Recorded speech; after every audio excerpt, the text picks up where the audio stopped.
We're Heights and we're Partick Thistle fans.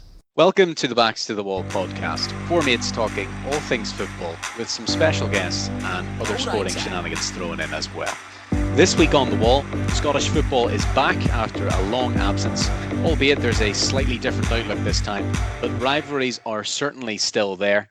Dundee United back in the SPL after a 4-year absence, and Rangers desperately hoping to stop Celtic making history, pulling off the magical 10 in a row.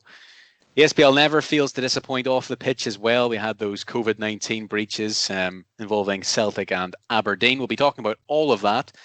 Also, our Send Him to the Reserves feature is back. We each nominate a player who's been particularly poor, either on or off the pitch, and vote to send one of them to the reserves. And the Lockdown Accumulator is back this week, giving you our selections in the Carabao Cup and the UEFA Nations League. So plenty to come this week on the Backs to the Wall podcast.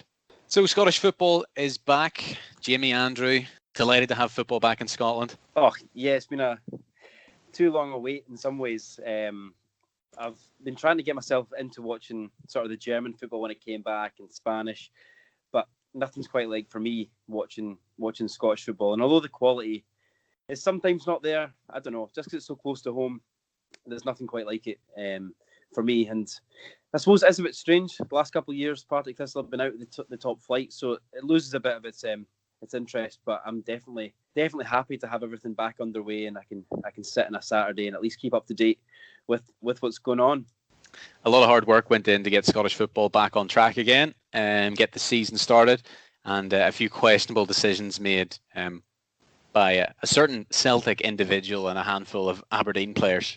Yeah, I mean, it's for the controversy that we had earlier in, what was it, like March time, when the season got postponed, to then just having football back, and with the Aberdeen players and the Celtic Bolingoli, with what they did, I mean, you could have essentially halted the return of football. I mean, I think Nicola Sturgeon potentially suggested that could have been the case. I mean, I know two of the Aberdeen players got tested positive, so I mean, Christ, there was, well, I know I'm doing stuff at Berwick at the minute, they had to stop training because of it all, so I think it just almost everything went tits up as soon as it started.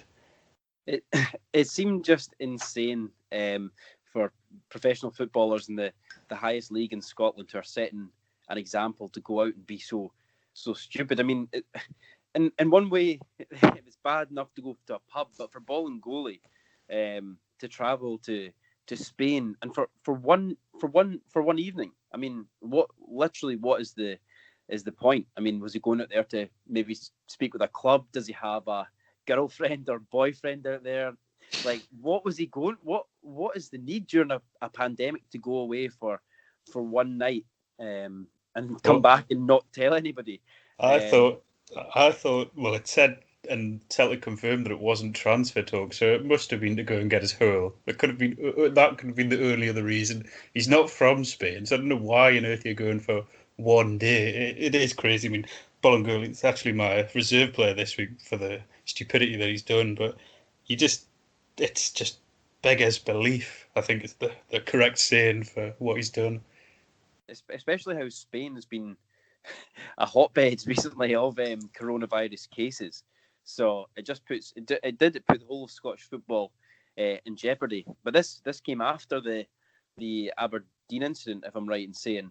But that was also so stupid of them as well. There was some sort of hardened professionals in there that have been in the game a long time, like Johnny Hayes.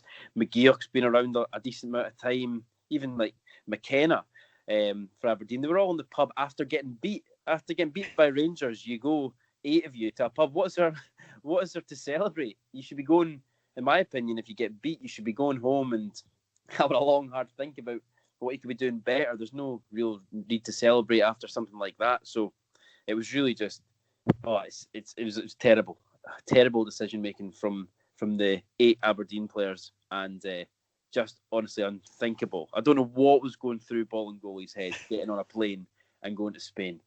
I think they've been quite lucky to get off with the punishment with what they've had. I mean, the Aberdeen players are just on a suspended sentence, and then Bolingoli's got 3 games, and I think a further 2 games suspended.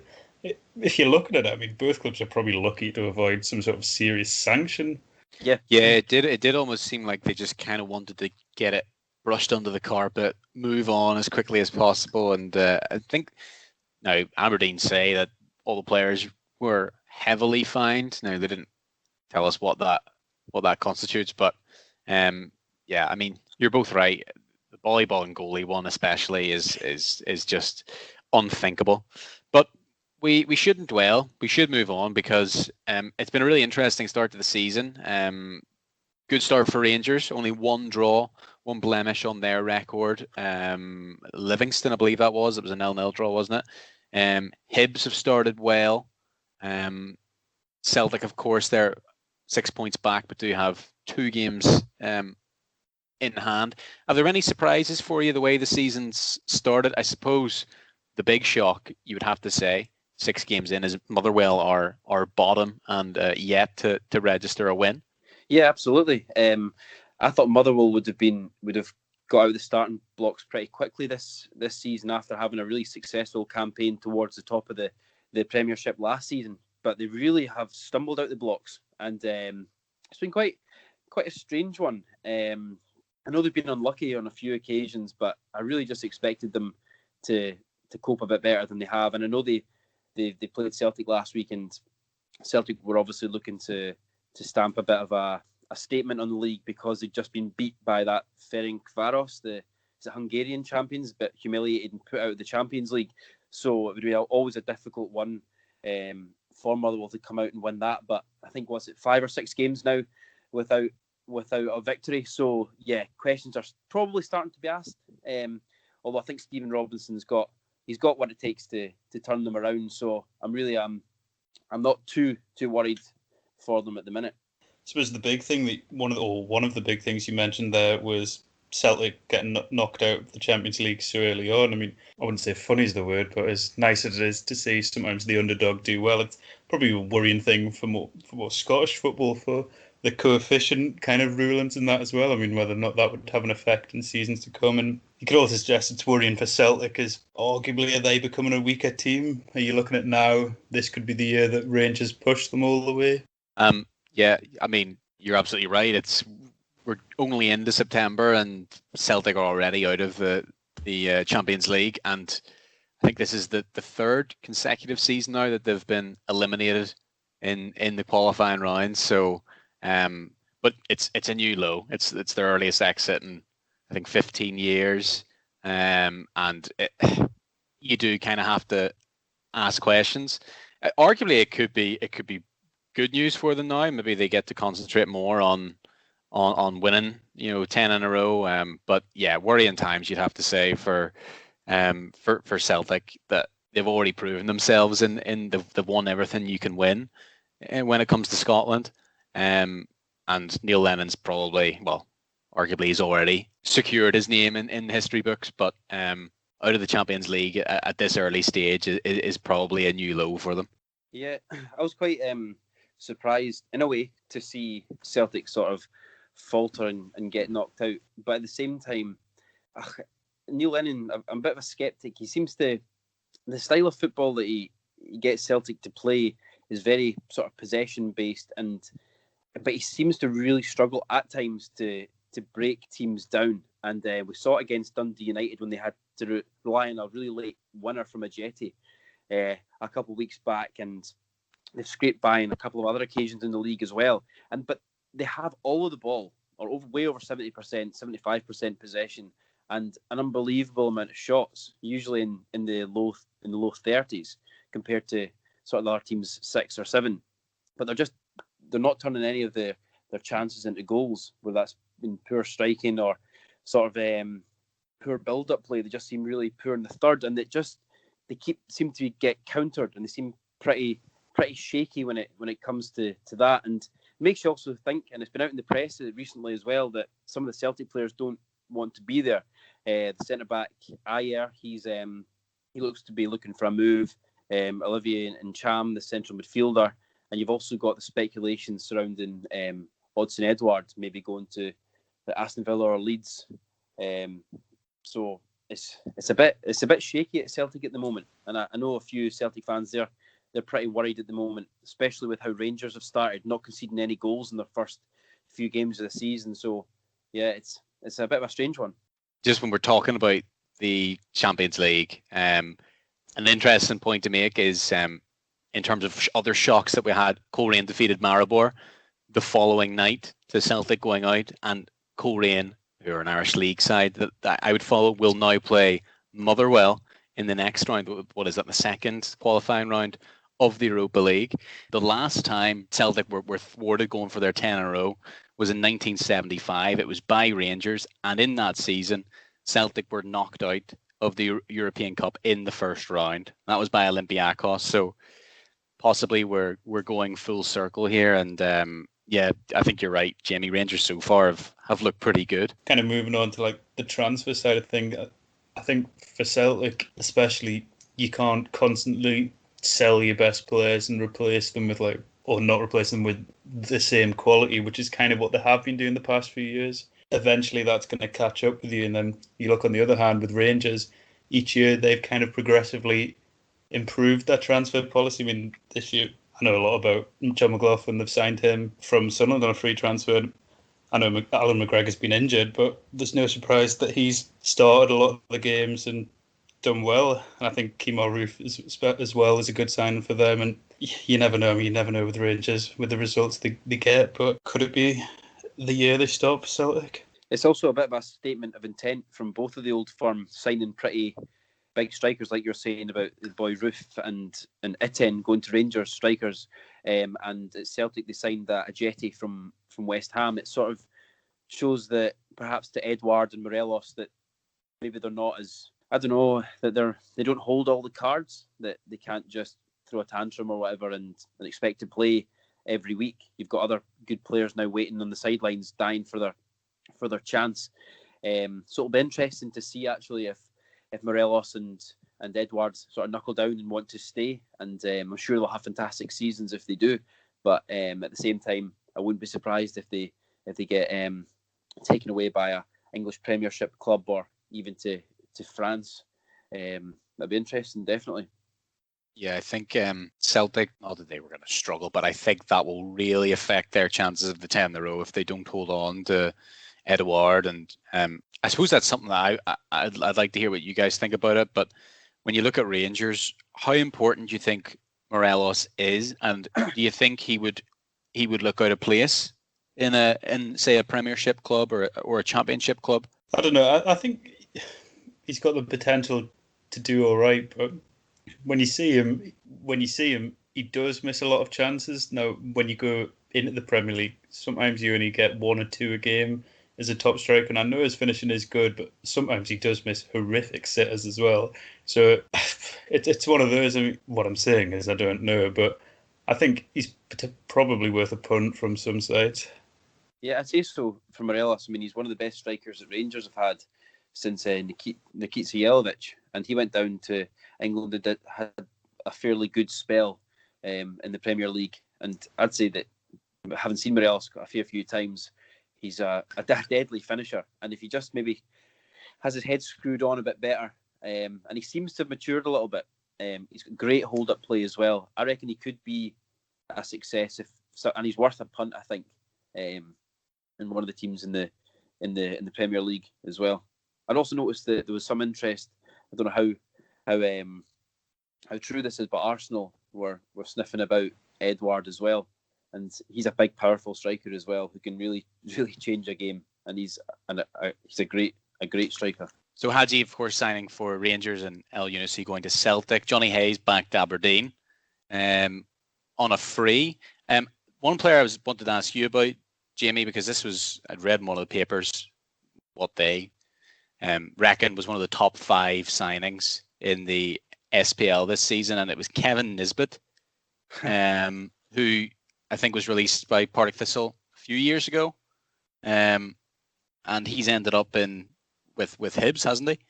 Yeah, Kevin Nisbet it's an interesting one, and I've had quite a bit of time to sort of think about it and mull it over. But when I saw Kevin Nisbet at Firhill, albeit he was a young boy, 17, 18, he was terrible.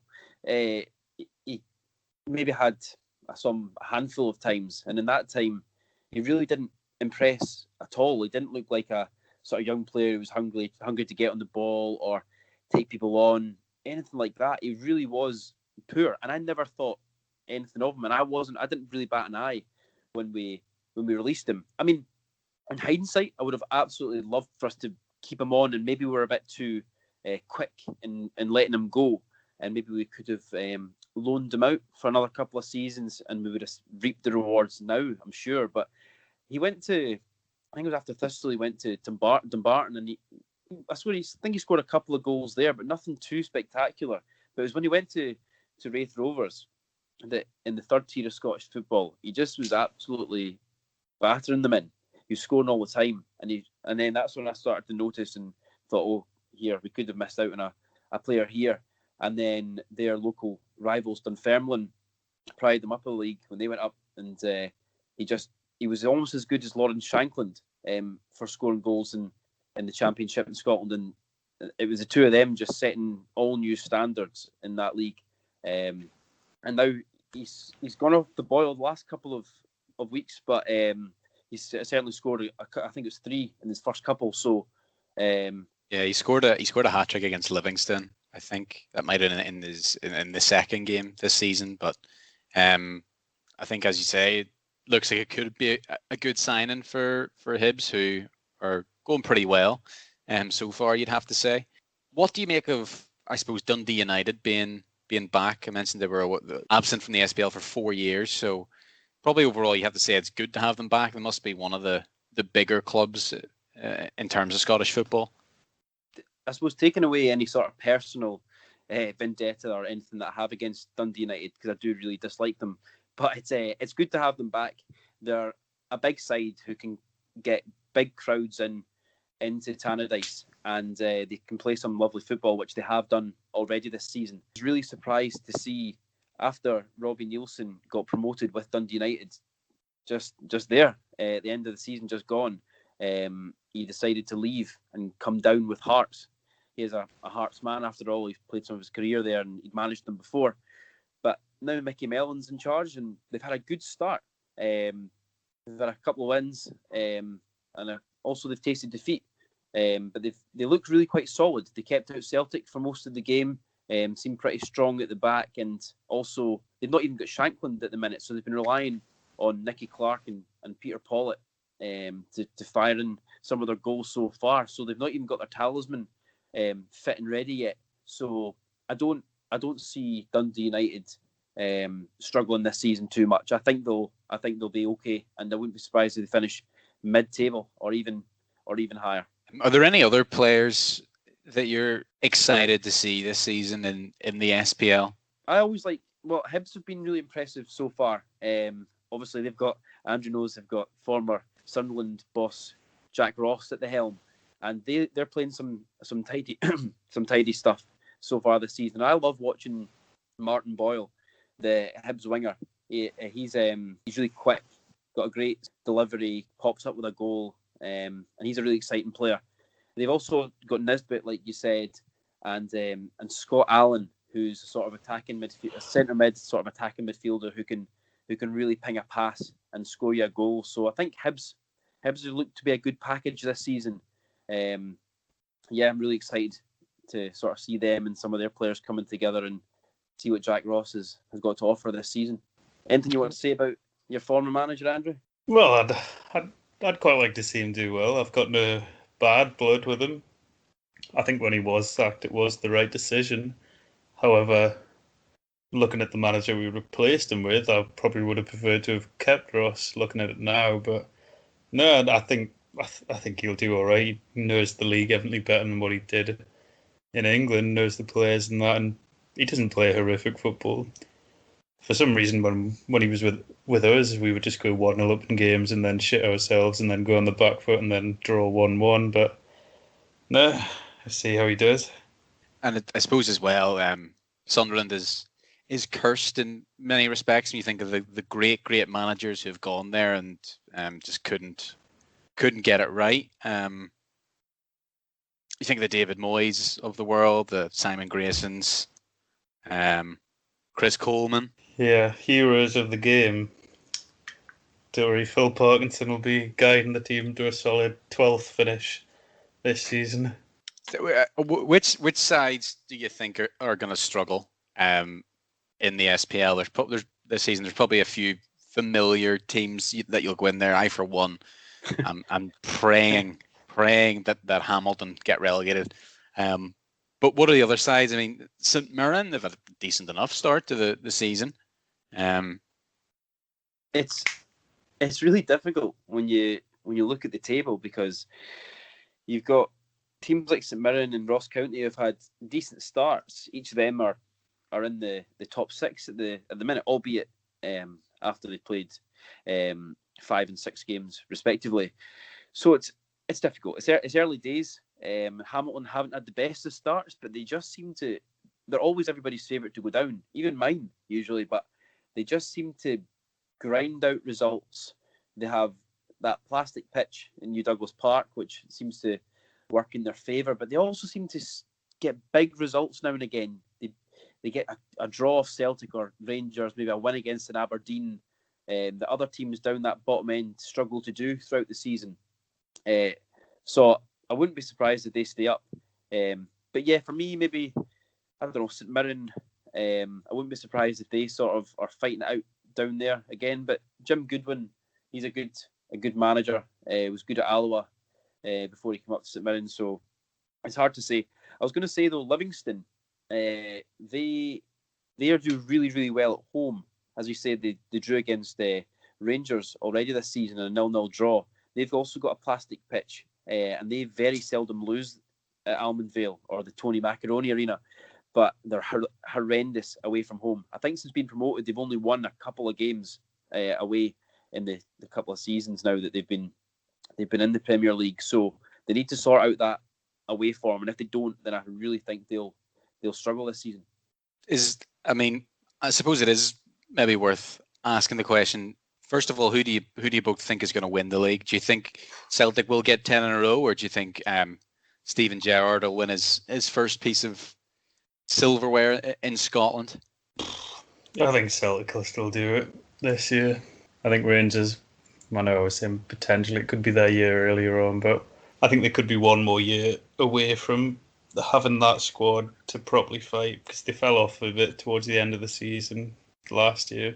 But yeah, I think Celtic will probably just have enough again this year. At the moment, I think it's such a tough question, Michael. It's so close to call. I mean, Rangers have started really well. Their defence seems really good. Sort of with Barisic at the helm at the back seems really, really confident. John McLaughlin now between the sticks, he seems to have cemented that sort of number one place in the goals. So it's going to be difficult. It's going to be really hard to separate them. I mean, Neil Lennon as well, he doesn't have the best record against Rangers in Old Firm games. But as you say, in the last couple of seasons, Rangers have shown that in the second half of the season they tend to fall off it a little bit, and Celtic just seem to know how to win. But what I've seen so far this season, Rangers have been really impressive, and Celtic have been a bit stagnant for me. Albeit if Celtic win their games in hand that they have over Rangers, then they're on equal points, but it's easier said than done. So yeah, I'm struggling to. I wouldn't be surprised if Rangers do stop it. That'll be my guess at the minute, because I'm not too confident in Neil Lennon being able to carry it across the line. Yeah, I think I'm probably with you on that one. I think this is the year that it all comes crashing down for Celtic, and I just think even in that match, very early days, yeah, Rangers drew away to Livingston, but I mean they really shouldn't have drawn that match. I think they had nearly 80% possession, 20 plus shots, which sometimes is a problem for Rangers. We've seen it before where they struggle in kind of the final third. They don't necessarily have that bit extra that Celtic do, but I think it could be an omen. What's happened in Europe early on for Celtic. I think this could be the season for Rangers. Outside of those two teams, who do you think finishes best of the rest? Because I assume we both agree it's going to be a Rangers Celtic first or second finish either way. Do you look past Aberdeen now? Will Motherwell find form? I think it'll be Hibs this season. They they got lucky against St Johnstone last week, and St Johnstone had a goal disallowed, which shouldn't have been. But I think Hibs have been really impressive so far, and I think they'll get third place. It'll be between them and Aberdeen for me, up that top end of the table. So it'll be very interesting to see. And I really, really hope, because Hibs are right up there at the minute, that they manage to keep it going and they bring some sort of challenge to Celtic and Rangers. It'd be just such a freshness. It brings such a new dimension that's a sort of forgotten era of Scottish football, when it wasn't just Celtic and Rangers challenging for the title. If Hibs could just keep at it, it's obviously the financial gulf is incredibly different between the top two teams in the league, but I'd honestly love it so much if somebody else came, like an Aberdeen or a Hibs, and just pipped them somehow. I know it's not going to happen, but you can dream. Yeah, I kind of agree. I think Hibs and Aberdeen will be up there, but like you were saying before, it's early on in the season. It's really hard to call what's going to happen. I mean, from Aberdeen down, pretty much everyone's almost on the same amount of points, apart from Hamilton and Motherwell there. So I think come halfway through, well, Christmas time, I don't know how the fixtures are working this year, but we'll probably have more of an idea. I suppose outside of the SPL, what's happening? Do we know when we're getting football back again? Yeah, Michael. So the Scottish Championship League 1 and League 2 kicks off on the 17th of October. So as you can imagine, I'm delighted with that. It's been a long break, and I suppose with Partick Thistle, we've been so poor for the past 3 seasons that you might think it'd be a welcome break, and maybe it was for the first few months, not losing most weekends and having an unspoiled weekend. But I'm absolutely dying for it to come back and wake up every Saturday with that same buzz that I get. So I'm really excited. I think you say that until you wait until the games start. I mean, Sunderland start on Saturday, and I'm not excited for it. I have a feeling I'm going to be disappointed every week again.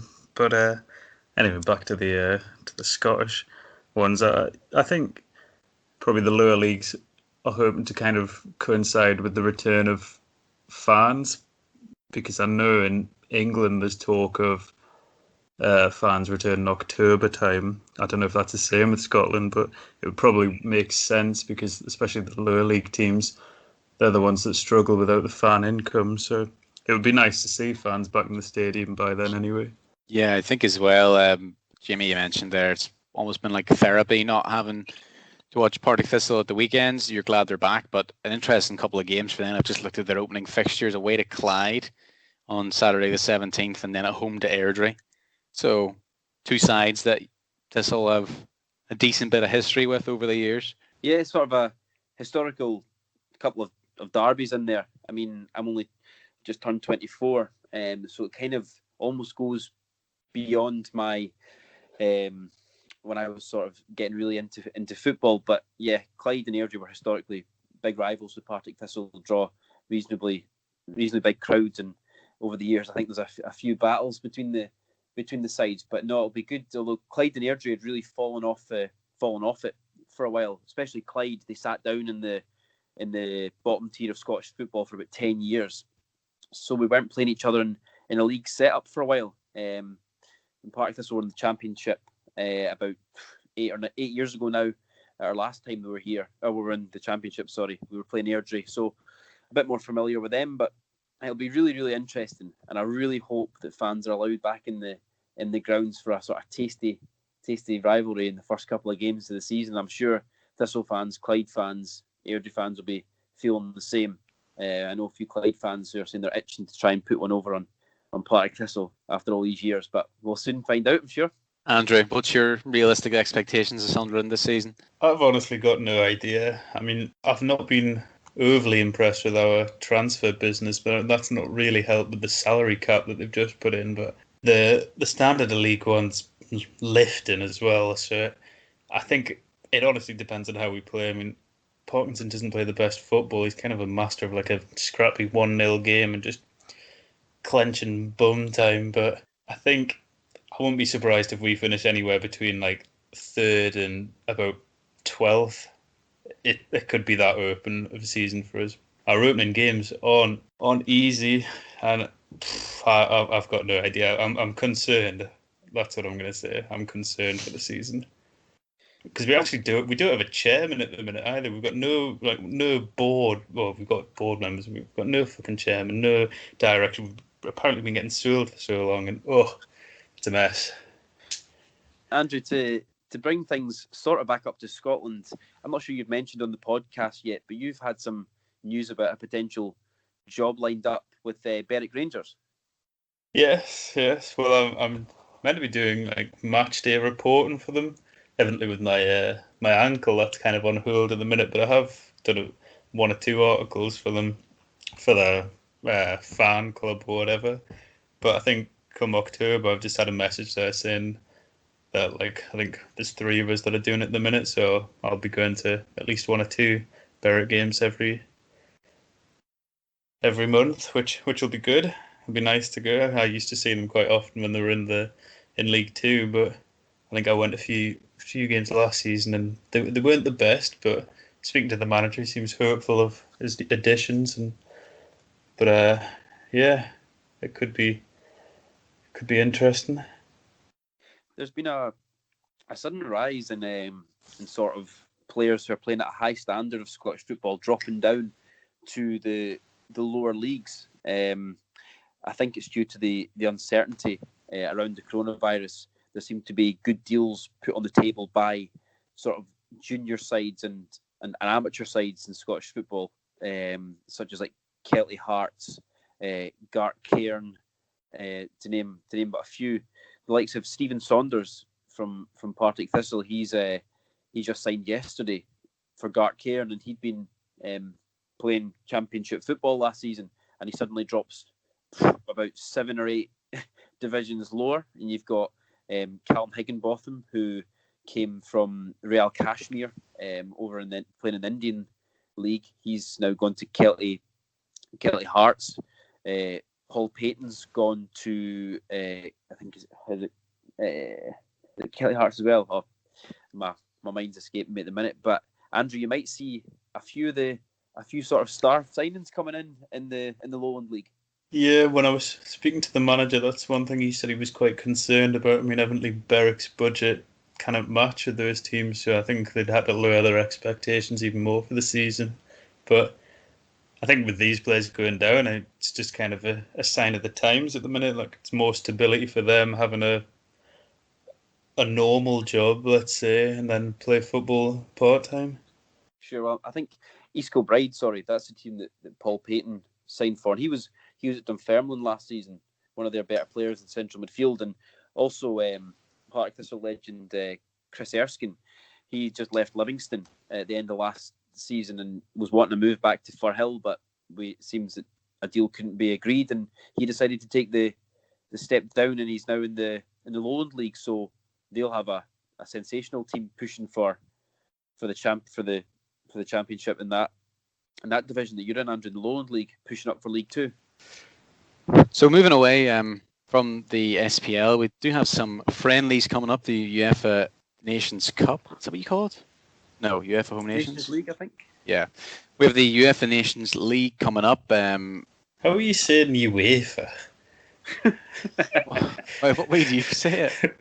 Or like UEFA? What way am I saying it? Like UEFA? The UEFA? It's probably just my... We have the UEFA. The UEFA? The UEFA. Is that right? We'll take that. Well, whatever. Of course, we have the UEFA Nations League coming up. I'll be watching very closely on Friday night, Northern Ireland away to Romania. And Scotland, of course, due to be in action as well. And some interesting decisions taken by Ollie McBurney. He withdrew from the Scotland squad. Apparently had an injured foot and ended up playing in a friendly for Sheffield United a couple of days later. Certainly questionable. Yeah, I mean, we've had a real issue in Scottish football over the last couple of years, especially when Alec McLeish was manager. Players pulling out. Probably Ollie McBurney's done it a couple of times before. Matt Ritchie was horrendous for it, for pulling out of Scotland squads for whatever reason. But this one just seems so strange. Ollie McBurney selected for Scotland, but then 2 days after pulling out, he plays 45 minutes or so in a Sheffield United friendly. I know he's come out since and defended it, saying that it was taken out of his hands, and like the managers of Sheffield United and Scotland agreed that it'd be best or whatever. But if you really want to stamp sort of a place in the team, in the Scottish national team, and you really are truly passionate, you'd do anything to play. You wouldn't see your likes of Scott Brown doing that, or maybe in past like Barry Ferguson, like Davy Weir, people like that who are really, really committed to the Scottish jersey. It's just really frustrating. And I was thinking earlier on, until I read that the managers had some sort of involvement, I was really thinking to myself that I didn't want to see him called up again. I mean, he's nothing special. He's played 9 times for Scotland and he hasn't scored and he's not looked great at all. So he would be no major loss for me. People like him and Matt Ritchie, I don't like seeing people that get called up who are not really committed. And I'd rather see someone who's perhaps not playing at as high a level get called up, but who's far more hungry and determined to play for the national side. It really, really gets to me when things like that happen. But on another note, though, it is interesting though to see Lyndon Dykes called up to the Scottish national squad. He was obviously with Livingston, and he was playing very, very well for them. And he's just been bought for a couple of million or just over a couple of million from to QPR. So it'll be interesting to see how he performs down in England, and also to see if he gets the nod for the national side in the upcoming game. How does he even qualify for Scotland? What, Lyndon Dykes? Yeah. I don't know, is it because he's been here more than 5 years? On a couple of occasions, I think, but... His parents are from Dumfries, I think. Ah, right, okay. Moving on then, it's time for our Send Him to the Reserves feature. We each nominate a player who's been particularly poor either on or off the pitch, and then we'll vote to send one of those players to the reserves. Andrew, who are you nominating this week? So I did mention this earlier on, but I'm going for a Celtic left-back, Bolingoli, for his interesting decision to travel to Spain for 1 day during a global pandemic and then failing to tell anyone that he had been, and then 5 days later playing in a game against Kilmarnock. I mean, I just really don't understand its decision-making in this, and it is just ridiculous. I mean, how stupid can you be to just go for a day? I mean, even if there wasn't a pandemic going along, why would you go for a day? It just seems so strange. The only thing I could think of that some involving sexual relations, which probably makes it even worse during the current times, of course. And I mentioned it before. I mean, I think Celtic were lucky to get away with less of a stricter punishment, as they arguably could have been. Even like non-league games and Sunday league games were getting called off because of what he did and the Aberdeen players.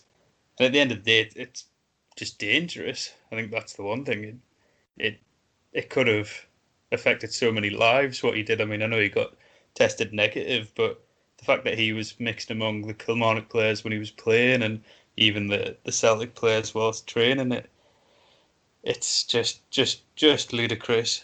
And I know I keep mentioning it. I just kind of get my head around it. I mean, why would you go for a day? I just couldn't be arsed for it. He just must be thick as mince. Yeah, it does seem that way. And I don't think he's been particularly that good of a player for Celtic either. And I'd be surprised if he plays another game for Celtic, because as you can imagine, I don't think Neil Lennon took the news too well. Thankfully, he has mellowed in the past few years, so I wouldn't have liked to have seen what he was like prior to his mellowing.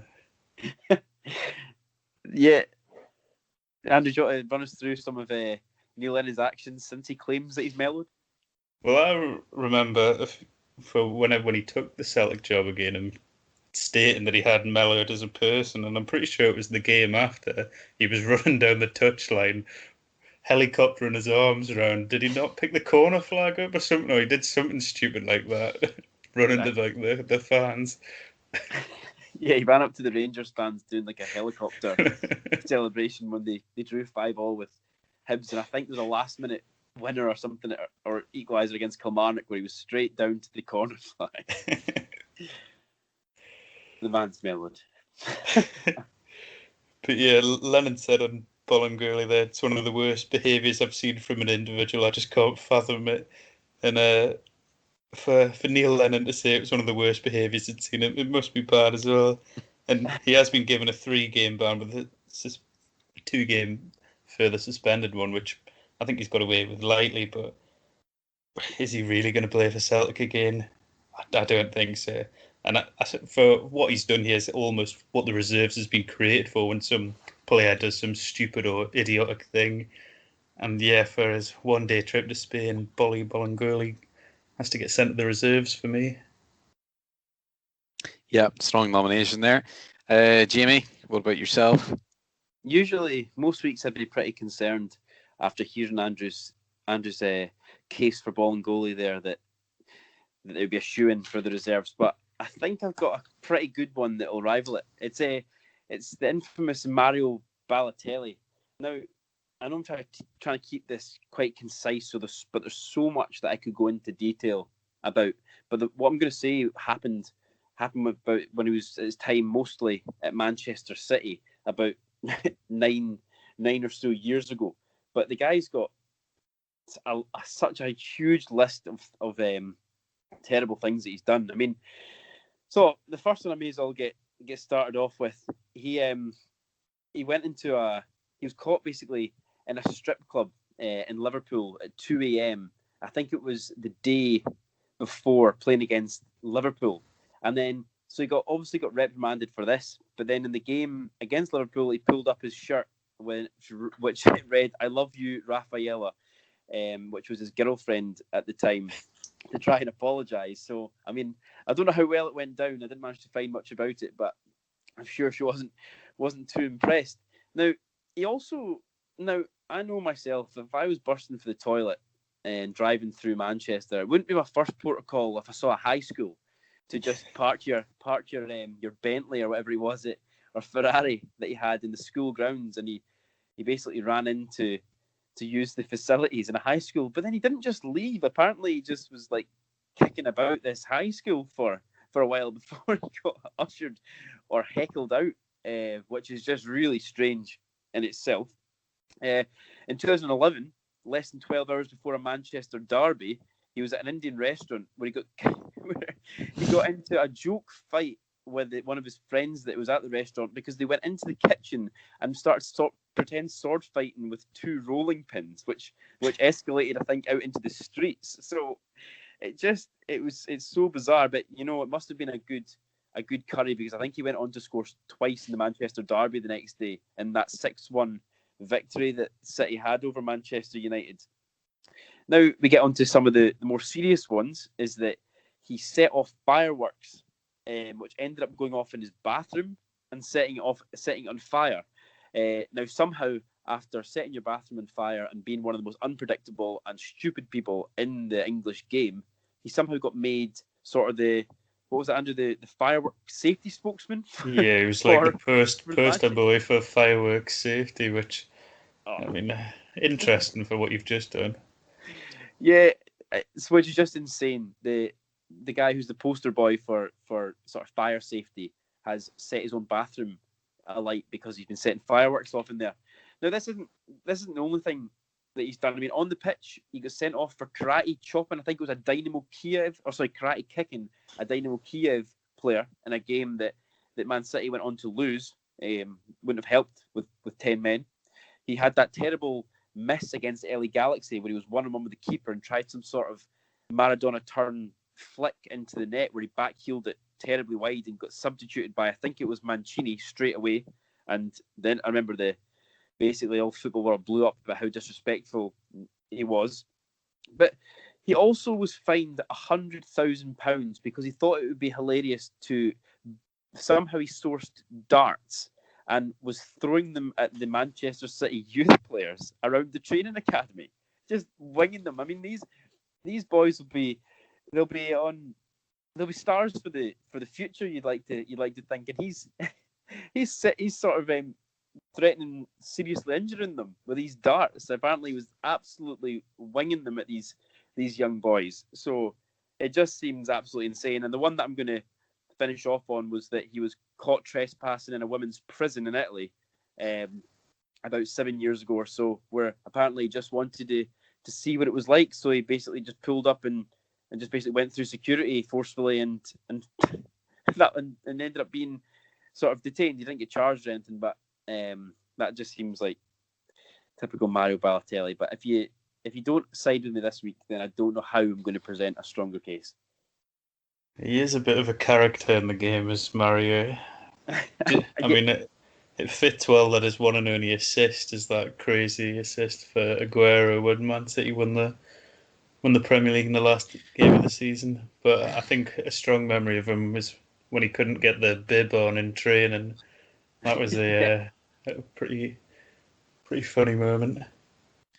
Yeah, Balotelli's one that I could never tolerate. I remember his spinning back heel attempt against LA Galaxy, and he missed, of course. He was through one-on-one with the keeper, and claims he heard the referee's whistle, but it was just a really Balotelli thing to do. Anyway, yeah, two very strong cases. I think I'm going to struggle to match those. So this week, I'm going to throw a curveball, and I'm going to nominate the 8 Aberdeen players who broke the lockdown rules. So Bruce Anderson, Craig Bryson, Sam Crossgrove, Michael Devlin, Johnny Hayes, Matty Kennedy, Dylan McGeoch, and Scott McKenna. I would like to nominate them for their huge error of judgment visiting the busy bar. I mean, it wasn't really acceptable. 2 of them ended up testing positive for COVID-19, and 3 Aberdeen matches had to be postponed as a result. So, similar to what Andrew was saying about our friend Bowling goalie, really is unacceptable. So, those 8 Aberdeen players get my nomination this week, and that now leads us nicely on to vote. So, I'll go first.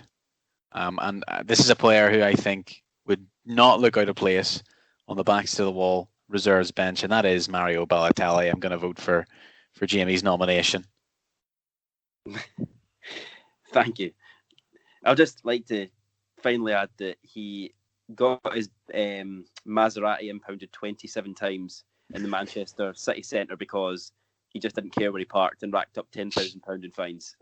Just add a little bit more wood to the fire there. But yeah, I think it's a tough one because both your nominations are due to the breaching of lockdown rules. But I think I'll go with Bowling goalie just because I cannot get my head around a trip to Spain. I, for one, could not be arsed getting myself through Glasgow airport, through security, to go for one evening in Spain just to come back and do it all again the next day. So I'm going to side with Bowling goalie. Well, I think... Oh, fuck me. Let me speak. Jesus. I think I'm probably going to have to go for Balotelli for a couple of reasons. One, that we've never really had a tie before, so I don't know what we'd do. And then the second reason, he is just an idiot. Kind of a likeable character for some of the stuff he does, but then other stuff, you just got to question it. Like, I remember watching him go around with that stupid hat on that looked like he had the fingers in his head. And then did he not like get his Bentley camouflaged or something like that? He just doesn't help himself. I mean, when you're lifting up a top saying "Why always me," you really don't help yourself. So I think Mario, you're joining an illustrious list. Earns his rightful place on the reserves bench, and all that leaves us to do is provide you with some terrific value here. This week, giving you our selections for the lockdown ACCA in the Carabao Cup and the UEFA. Correct? If you want to pronounce it like that. It is actually, Andrew's picked up on something massive here. It's UEFA. I think even with my Scottish accent, UEFA is surely the way that it should be pronounced, not wafer, like a wafer biscuit. Anyway, the Carabao Cup and the UEFA. Is that how people say it back home? I don't understand how I'm saying it any different from the way you're saying it. You are. It's not the Europa League anyway. The Carabao Cup and the UEFA Nations League. Is that any different? You're saying it weird. Like UEFA. UEFA. That's kind of... it's alright, just get on with it. This week, giving you our selections in the Carabao Cup and the UEFA Nations League. So I'll kick things off. Looking at, I think these are Saturday's matches. Azerbaijan at home to Luxembourg, 21-20. Montenegro away to Cyprus at 11-8. I'm back in Sunderland at home to Hull, 11-10, and Ipswich at home to Bristol Rovers, also 11-10. And a £5 accumulator on those four returns, £107.36. Yep, in the Nations League, I've went for Portugal at home to Croatia at 5-6, Georgia away to Estonia at 19-20. In the Carabao Cup, I have Nottingham Forest away at Barnsley, and of course, I had to go for Sunderland at home to Hull at 11-10. £5 gets you £103.23. Very nice. Jamie? Yeah, so my selections this week are Georgia to beat Estonia, Belgium to beat Denmark, which I thought would be pretty safe, but Denmark aren't the worst side at the moment. They've been playing pretty well pre-COVID. QPR to beat Plymouth Argyle, and perhaps a safe Birmingham to beat Cambridge United. So a fiver gets me £57.91 back. So that just about wraps things up this week on the Back to the Wall podcast. We do hope you have enjoyed listening. We'll be back, of course, very soon with a brand new episode. In the meantime, please do like and subscribe. You can find us on Spotify, Apple Podcasts, and on YouTube as well. And follow us on Facebook and Instagram too. Hello, we're Heights and we're Partick Thistle fans. All of my friends and me were a wee bit MAD when it came to the selection of our favourite football team. In Glasgow there are usually only 2 teams to SEE, but there's always room for a little slice of eccentricity. Partick THISTLE, our red and yellow team. And FIRHILL is the stadium of dreams. We've been here for 100 years and it's MAGIC. So till the day I die, I'll be